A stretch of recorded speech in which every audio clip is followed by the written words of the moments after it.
Good morning!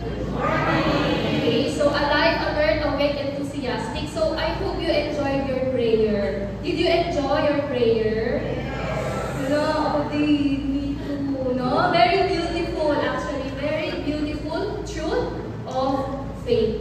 Actually, just a sideline, Ate Melissa was the very first disciple that I heard to give the welcome talk in my first Easter encounter when I joined the Verbum Day. And I remember when she was giving the talk, the fruit for me was, how come she knows what I was carrying it when I arrived in the Easter encounter. And so to see her again, I was very happy. I was very happy because I could say that I am also here because Ate Melissa took care that life and love of God in her. So the transcendence of our life actually is not so far, but here among us, we could see. So anyways, it's just advertisement. So now the real goal is for us to make the most exciting part of it, but before we start, before I share the outline, perhaps it would be good to try to revisit where we left off last year. Do you still remember? Okay, so last year we entered in what stage? Last 10. Okay, a conversion stage, diba? So,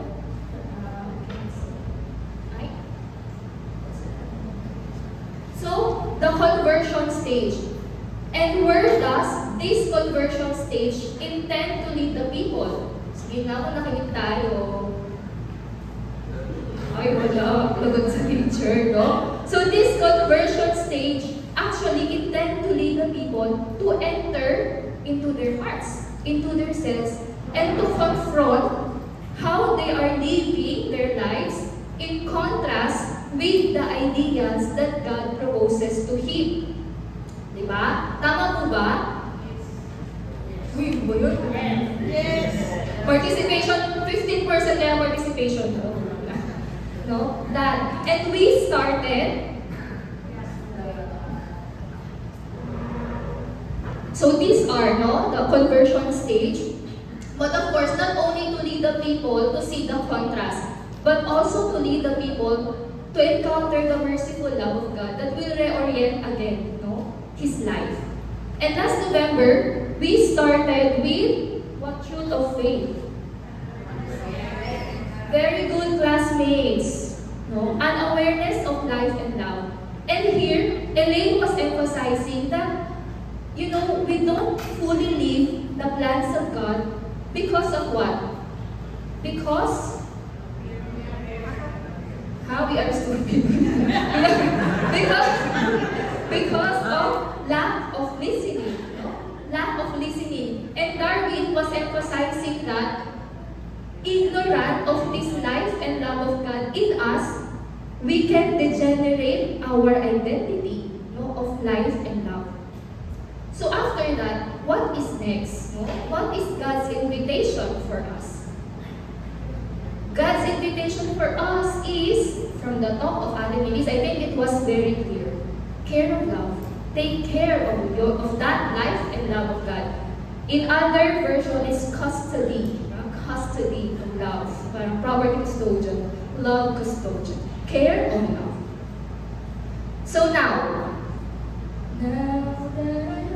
so the main objective of this talk, are you still with me? Yes. Okay, very good, class. So the main objective of this talk, can we read the first sentence all together? 1, 2, 3, go. The person chooses to take care of the potential of life now, which is God himself, whom he carries within him. Okay, thank you so much. So the goal is at the end of this talk, the person would say, I like to take care of this life and love of God in me. I have this potential, I want to take care, and I will take care of it. That's the fruit at the end of the talk. And it says, I emphasize this part, this will happen when he discovers that he can bear fruit of life or death, depending on how he guards and focuses these potential. Actually, we need to know that this talk of care to love is in context of the transcendence of our life. Jaime would used to say that we need to take care of that life and love in us of God for our own eternal life and for the eternal life of others. Of course, we cannot convince the people to take care that life and love of God in them if we will not present to them the need to do so. It's not only for you. It's for the many people. It says it bears fruit of life or death. No, like the mothers, when you are pregnant, you take care of what you eat because your children will consume that. Even now, no, you try to be healthy, exercise, so that you can have more energy to take care of your children. No? So kung ano ang puno? Puno, siya, very good. Okay, so now, we will proceed. Okay, the most exciting, the meaning of the talk. So you have with you your your okay, focus. Okay. So again, our link is from an awareness of God's presence in our lives. No, you did not listen to my voice. So here we recognize that the unawareness of God's presence in our life does not happen overnight. No, it's nice how Ate Melissa tried to connect. No, what he was saying that it's a slow fade. It's a gradual. Starting when we ignore the voice of God in us. And here, we can invite the people to this disposition of trust and serenity, to allow God to continue to speak to their hearts, to continue to allow God to show in us the truth of our lives. And what is this truth that God invites us to assimilate in this talk? And that's how we will enter in the point number 1. The truth that you carry within you a great potential for life and love. You have in you the great potential of life and love. Now why? Because as he was saying in Genesis 1:26, God created us in His own image, and His Spirit lives in us. So when we say that God created us in His own image and likeness, it means that we can also love like Him. We have that same capacity to nurture life. We can also forgive. We can also embrace differences. We can also create community. And here, when we talk about this point, we can present some images that represent that potential for life and love, no? To enter into this dream of God. Ate Melissa used the Ezekiel 47 verse 12, no? She used the image of the tree growing, no, bearing all kinds of fruit, the leaves, no, do not wither, or the river, no, the river. Or, if you want, can also use other images, no, such as the spring of water, no, from John 4, welling up to eternal life.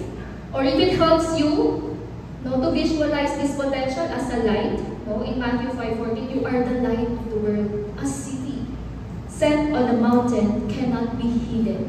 No? Or you can think of other examples depending on your audience. For example, Ate Melissa also used the image of the hydraulic jack. No? If your audience is a young person, I wouldn't be able to imagine, no, that. For example, if a young person where they can relate, for example, smartphone, look at the potential of your smartphone. It's made by a human being. How much more you made by God? No, what potential you can have. No? So this point is that, no, to help them visualize, no, enter in that potential, great potential of life and love. So now, our first point to reflect, okay, this, no? We can have 3 minutes, no? 5 minutes kasi. 3 to 5 minutes, ha? Sige. When you think of your great potential for God's life and love, what image, what words, what dreams come to your mind? No, you can, if it helps you, the tree, the river, the sun, the light, the phone. No? So, for you, or if you want, thinking also about your audience. So, is it clear? Wait, clear? Okay. 3 minutes. Verse 24. No one can serve two masters. So sometimes we contaminate this life and love of God in us. When, what? When we mix it with loves for money, fame, power, honor. So these conflicting desires divide our hearts and priorities and affect also others. Ate Teresa gave a very powerful example. No? When he paused but not to pray, and then the mother, what did the mother say? Nagbe-verbong pa yan ha? Mag-verbong na, kamusta na ang English na? So, you see, it affects also others. The faith, it risks, the faith also of others. So, now, we can have some minutes. Is this point first clear? Okay la? I think no. So, okay, 10 minutes. Remember a personal experience when you perhaps prioritize other loves over nourishing the life and love of God within you. So maybe you can think of a time when you valued more wealth, power, achievements, or gains above your relationship with God, or a moment when you nourished more your ego. So reflect on how this affected your life and the people around you. What happened when you neglected to care for this life and love of God in you? Is it okay? Is it clear?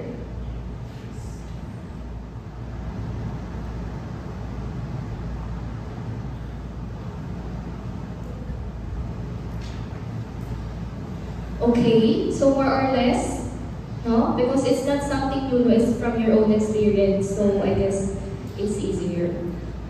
So okay, so sayang naman this potential of God in us if we will neglect to care, no? Diba? But we have hope because God Himself has given us the means and ways how to take care of this life and love in us. No? How to take care or guard the life and love of God within us.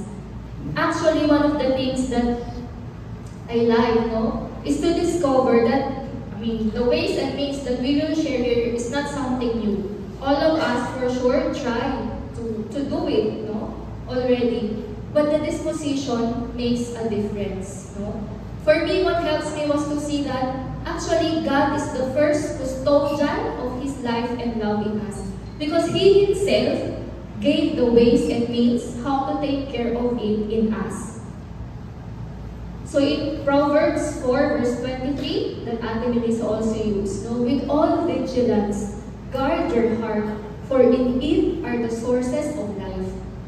And what are the concrete ways, that Ate Melissa also mentioned? The 10 commandments, the evangelical counsels, the Word of God, praying with the Word of God, the sacraments, of course, evangelization. Actually, I like also when Ate Melissa was saying that taking care of this life and love does not only mean protecting ourselves, not this, that, but also it's to bring out, allowing God to bring out in us that capacity and as Verbum Dei for us through evangelization with words and actions, But in this part, you see, it's not something new. You all know this. Maybe you even memorize the sacraments, the 10 commandments. But what I want to emphasize here, that's that sometimes it doesn't make a difference because of how we take it. We take it sometimes as rules, as an obligation, more than seeing it as a way that God loves us and takes care of His life and loving us. I will give my personal example. I will confess something. As missionaries, we try to go to Mass to receive Jesus in the Eucharist every day, no? But I sense the difference in me when I go to Mass, receive Jesus in the Eucharist out of my schedule. Because the clock says it's 4:45, so I need to leave to go to Mass. It's different when my disposition is, Jesus is waiting for me in the Eucharist. Jesus wants to strengthen me. Jesus wants to embrace me. And I will go. I will respond. Because I know God loves me and I want to respond to that love. You know why many politicians, they go to Mass. Maybe they memorize even all this, but sometimes it doesn't make a difference because it is done out of obligation, as rules, no? As to show off. So this is maybe something that we can emphasize in this part for the people, no? That intentionality. How do you see these means? How do you see these ways? No, it's not just really doing it, but your disposition that makes a difference. If I take it as what Ate Melissa is saying, as a gaze of love in my life, I will do it with joy, with excitement, with enthusiasm. It will not be a burden, no? It will not be a burden. It will be my priority, no? My joy. So, in 10 minutes perhaps, we can also remember, no? An experience when living out any of this makes you feel alive, no? Makes you happy, moves you to love others. No? What disposition helped you, no, to value? Or maybe you can also think of an experience when you just take it as an obligation. And what was the difference for you? No? When I do this out of my love for God, or I do this out of obligation, what is the difference? How do you taste? No? One is bitter, one is sweet. What is the fruit also in others? So, okay na? Sige, 10 minutes. So, for the eternal life of others.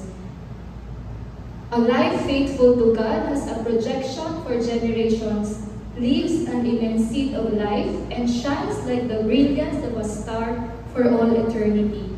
So here we can really, encourage the people to choose life, to take care.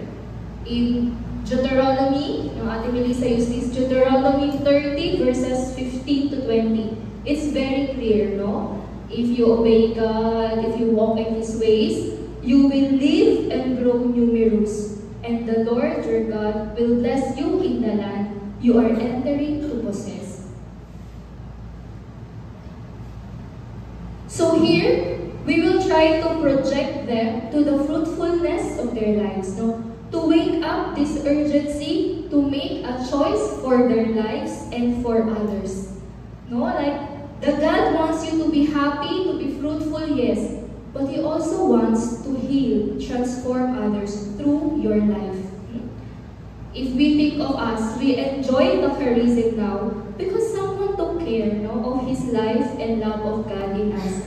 I guess the example, the experience of Ate Melissa is also very powerful, no? How the accompaniment of this missionary who took care of that life and love of God in her is bearing fruit in her life and to us. So this time, we can also have that 10 minutes to also pray on this part. No? Project them to the fruitfulness of their lives. Wake up that urgency, that excitement, that at the end, okay, I want to take care of this life and I will take care of this life. So, 10 minutes. Okay? So, we finished, no? So, don't worry if you really haven't finished, but at least you have the main points with you. You have some experiences na you can share, and later on, you can elaborate when you have more time really to pray. No? You can have more time to pray and to adapt it with your audience. So, okay na? So now, our principal, Ami Bibi.